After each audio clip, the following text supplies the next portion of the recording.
نابالغ بچوں کے لیے تلاوت کے وقت وضو کا حکم۔ چھوٹے نابالغ بچے جو باقاعدہ سپارہ پڑھتے ہیں کیا وہ بغیر وضو کے پڑھ سکتے ہیں؟ شمشاد صاحب یو پی سے۔ جی ہاں، نابالغ بچہ بغیر وضو کے قرآن کو ہاتھ بھی لگا سکتا ہے، سپارہ بھی پڑھ سکتا ہے، لیکن بچوں کو اس کی عادت ڈالنی چاہیے کہ وضو کر کے قرآن لیا کریں تاکہ ان کو شروع سے عادت ہو۔ ہم نے مدرسوں میں یہی دیکھا ہے، قاری صاحبان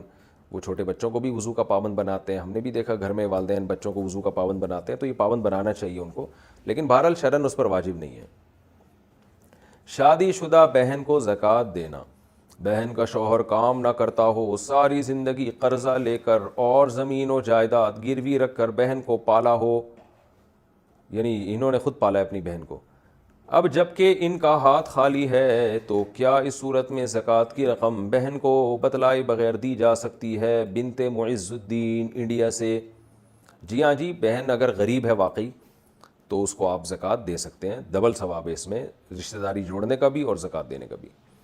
زکوٰۃ کے پیسوں سے کنواں کھدوانا، کیا زکوٰۃ کی رقم کسی کو وکیل بنا کر اس سے کنواں کھدوایا جائے تو کیا اس سے زکوٰۃ ادا ہو جائے گی؟ سمینہ خان۔ کسی کو وکیل بنا کے تو نہیں ہوگی، کسی کو مالک بنا دیا آپ نے زکوٰۃ کا، پھر وہ اس سے کنواں کھود دے اپنی اس رقم سے تو جائز ہے، پھر زکوٰۃ بھی ادا ہو جائے گی، کنواں بھی کھد جائے گا۔ لیکن اس میں ضروری ہے کہ جس کو مالک بنایا ہے وہ اس کو اس رقم کا اپنے آپ کو حقیقت میں مالک سمجھے۔ آج کل اس ہیلے میں ڈرامے بازی ہوتی ہے، اس کو یہ بتایا جاتا ہے کہ یہ لو جی ہم نے تمہیں اس کا مالک بنا دیا، تم نے اس سے کنواں کھدوانا ہے، اس کے ہاتھ میں پکڑائی، اب اس سے لے کے کہتے ہیں جو جی کنواں کھود رہے ہیں ہم۔ تو یہ ڈرامے چل رہے ہوتے ہیں، وہ دل سے اس کا مالک بنتا ہی نہیں ہے، اس کو پتہ ہے کہ مجھے دینا ہے، میں نے نہیں دیا تو یہ ماریں گے پکڑ کے مجھے، تو یہ ڈرامے پھر یہ وہی بنی اسرائیل والا ہیلا ہو جائے گا پھر یہ۔ تو اس لیے ہیلے کا مطلب یہ ہوتا ہے، جو شرعی ہیلا ہوتا ہے، کہ حقیقت میں وہ اپنے آپ کو مالک سمجھے اور پھر اپنی خوشی سے، دل کی 100% خوشی اور اطمینان سے وہ کنواں بنائے۔ لیکن آج کل ایسا ہوتا نہیں ہے، غریب آدمی کو آپ زکوٰۃ دیں گے، وہ دل کی خوشی سے کنواں کہاں بنائے گا؟ وہ کہے گا یار میں اپنے گھر کے 10 میرے خرچے ہیں، میں تو، یہ تو لینڈ لارڈ لوگوں کا کام ہے کہ کنویں خرید کے وقف کرنا یا کنواں بنا کے وقف کرنا، تو اس لیے ایسے ہیلے کرنے نہیں چاہیے، ویسے ہی کنواں بنوا دیں صدقہ جاریہ کے لیے۔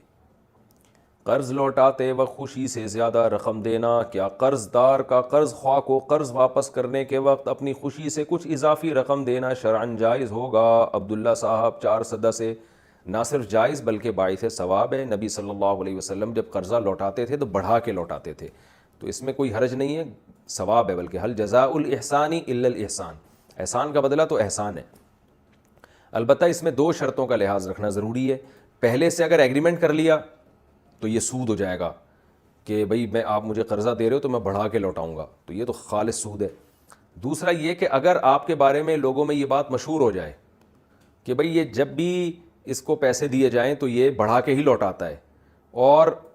یعنی المعروف کالمشروط، جو چیز عرف میں آ جاتی ہے نا وہ بھی ایک شرط کی طرح بن جاتی ہے۔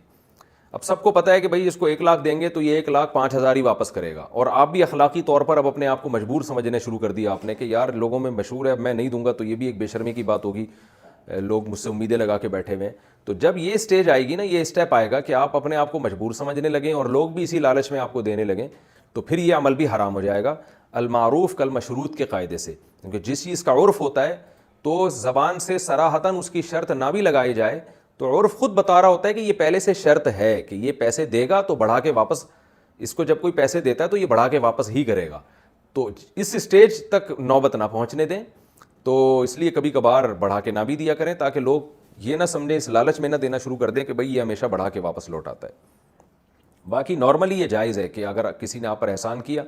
قرضہ دیا آپ کو، تو آپ اس کے پیسے بڑھا کے لوٹائیں۔